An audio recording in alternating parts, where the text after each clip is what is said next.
আজকে খুব রিল্যাক্স। মেয়ের পরীক্ষা শেষ, মেয়েও ঘুমাচ্ছে, আমিও একটু রিল্যাক্স করছি মানে বেশ একটু হালকা লাগছে নিজেকে, এই আর কি। দাদা চলে যাবে দোকানে, দাদা টিফিনটা করে দিচ্ছি, নিয়ে চলে যাক, তাহলে একটুখানি টেনশনটা কম থাকে। আচ্ছা কিরম ভাবে দেবো আমাকে একটু বলে দাও না।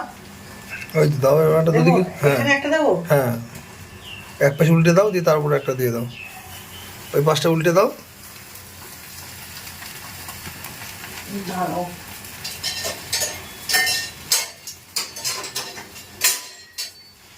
সাইড করে দিতে একটা উল্টে দিয়ে ওই পাশে দিয়ে দিই, তাহলে হবে। ওকে।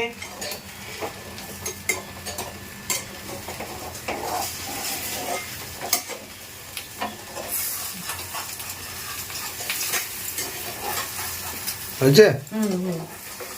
হচ্ছে।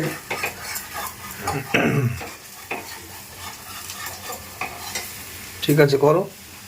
হ্যাঁ, আমি একটু পরে আসছি আবার, ফ্রেশ হয়ে। মেয়ে উঠুক, মেয়েকে নিয়ে আজকে অনেকগুলো কাজ আছে আমার, সব আপনাদের সাথে শেয়ার করবো। আর পরীক্ষা হয়ে গেছে, বইপত্র এদিক ওদিক সেদিক চারিদিকে চিঠি আছে, ওগুলোকে নিয়ে আজকে মেয়েকে নিয়ে সুন্দর করে গোছাবো আমি। ওকে বলাই গেছে আমার যে সব আজকে করবি, সব গুছিয়ে। হ্যাঁ, সুন্দর করে গুছিয়ে রেডি করবো। তারপরে যা যা করবো সারাটা দিন থাকুন, দেখুন কি করতে থাকি। প্রচুর কাজ থাকে, একটা সংসারে কম কাজ। চলুন পরে আসছি আবার। আগে কচু দিয়ে মাছ খাবো, একটা রেসিপি দেখেছিলাম বসে ইয়েতে, সেটা দেখে খুব ইচ্ছা হয়েছিল। মাছটা ভাজি ভেজে নিই, দেখি কেমন হয় খেতে। ওরকম ভাবে ওরকম সিস্টেমে রান্না করবো।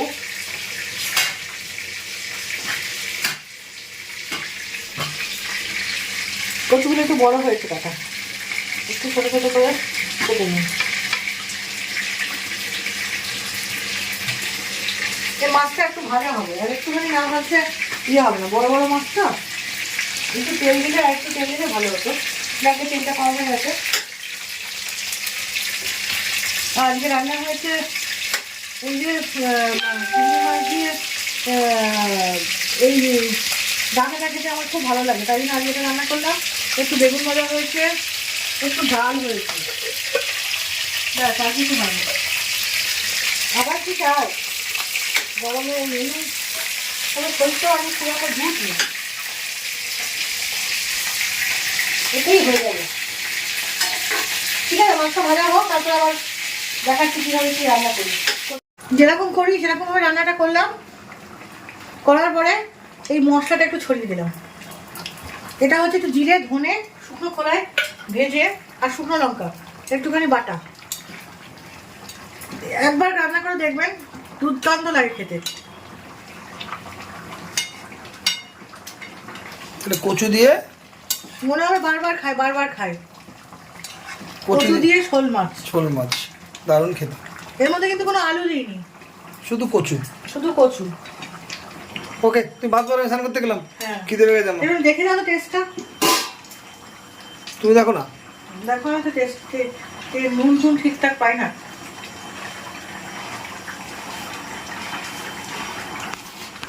দেখো একটু টেস্ট করে নুনটা ঠিক হয়েছে নাকি। ভালো আছে, ঠিক আছে। একটু চিনি দিয়েছো?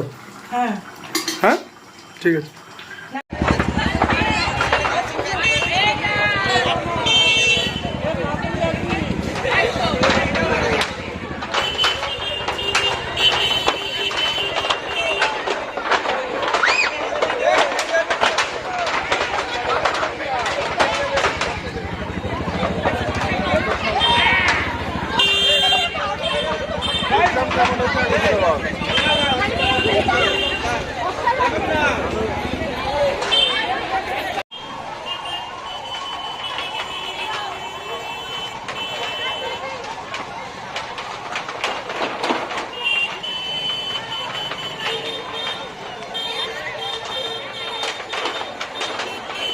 বিকেল হয়ে গেছে, মেয়ে তো নেই, বান্ধবীর বাড়িতে গেছে। তা আমি আর বাড়িতে বসে থেকে কী করবো, একটু বাজার থেকে ঘুরে আসি। একা একা বাড়িতে বসে থাকতেও ভালো লাগছে না, মেয়ে নেই, সঞ্জু নেই, তাই একটুখানি ঘুরে আসি। চলুন ঘুরে আসি, তারপরে আবার আপনাদের সাথে কথা বলবো। বাজারের দিকে যাবো একটু, চলুন, অনেকগুলো কাজ আছে, করে আসি সেগুলো। দেখতেই পেলেন কালকে কেমন রং খেলা হলো। তা আমার পায়ের ব্যথার জন্য আমি আর যেতে পারিনি, আমার যার কথা ছিল। তা যাই হোক, ওরা সব খেলে টেলে এসে দেখলাম প্রচুর রং টং খেলেছে। কালকে আর দেওয়া হয়নি এই ছবিটা, আসলে এতগুলো ক্লিপস হয়ে গেছে তো, বেশি দিয়ে দিলে বেশি বেড়ে যেত ভিডিওটা, দেখতে ভালো লাগতো না। ওই জন্য ভাবলাম থাক, আজকে দিয়ে দেবো, অ্যাড করে দেবো। তাই জন্য আজকে অ্যাড করে দিলাম, দেখবেন ভালো লাগবে দেখতে। আর আমরা বাড়িতেই ছিলাম, যাইনি স্কুলে, আর বাবাই নিয়ে এসছে।